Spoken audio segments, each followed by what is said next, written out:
గాలికి ఎగిరిందన్నట్టు ఊరు మొత్తం మీద ఈయన కూతురు ఒక్కటే చదివినట్టు విరగబడ్డాడయ్యా. అదేమో సమ్మగా స్వర్గం చూపిస్తానన్నోడితో చెక్కేసింది.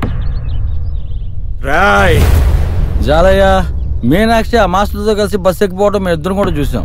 అమ్మయ్యా ఊరంతా చూసారన్నమాట. ఎన్నాళ్ళకి మా మాటకి ఊళ్ళో బలం పెరిగింది. అది ఇంకా మాటలేందండి, ఈ కాపును మాఫీ చేసి త్వరగానే ఆయన చెప్పేయండి. ఆగరా సీనిగా, ఊరు కట్టుబాటు గురించి తెలియదేట్రా నీకు? పెదకాపూర్వనంగా మేమేట్రా చెప్పేది?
రాములూరు ముందు ఆకు ఒక్క పెట్టేశాడుగా, ఇక కాపోరు పోస్ట్ నుండి దిగిపోయినట్టే.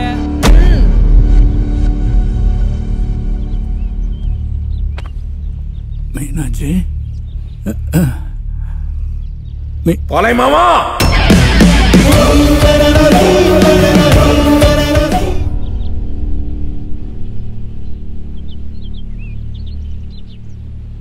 ఎందుకు ఈ పని చేసావు? ఏ పని నాన్నా? ఇద్దరు కలిసే ఉండారా లేదా? నాన్నా అది అడిగిన దానికి మాత్రమే సమాధానం చెప్పు. ఇద్దరు కలిసే ఉండారా లేదా? ఏందండి ఇది? వాళ్ళంత ఇదిగా ఆటోలోంచి సిలకా గోరెంకల్లా సెట్టా బట్టాలు వేసుకొని సెంగును వస్తుంటే కలిసి ఉన్నారా, కల్లో ఉన్నారా, కరేపాకు ఉన్నారా?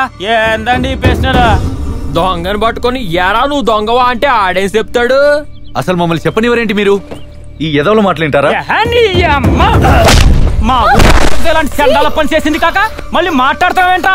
ఆహా అదిగో చూస్తున్నారు కదా, ఆడి పట్నం ఇది లేపడం. ఎందుకంటే ఏం కావాలి వాళ్ళు లేచిపోయారని చెప్పడానికి.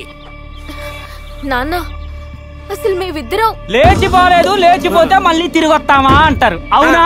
అవును. అదిగో నేను చెప్పలా, ఏం కాసేపు ఉంటే అసలు మేము ప్రేమలోనే లేవంటారు. ఏండే శనకాపులు, ఇక మాటలనవసరం. మనూరు కట్టుబాటు ప్రకారం మనూరు ఆడపిల్ల ఇంకోటితో వెళ్ళటమే తప్పు. అట్లాంటిది పాప 2 రోజులు గట్టిగా గడిపొచ్చింది. చూసంత చూసి మన కట్టుబాటు ప్రకారం మీరే న్యాయం చెప్పండి.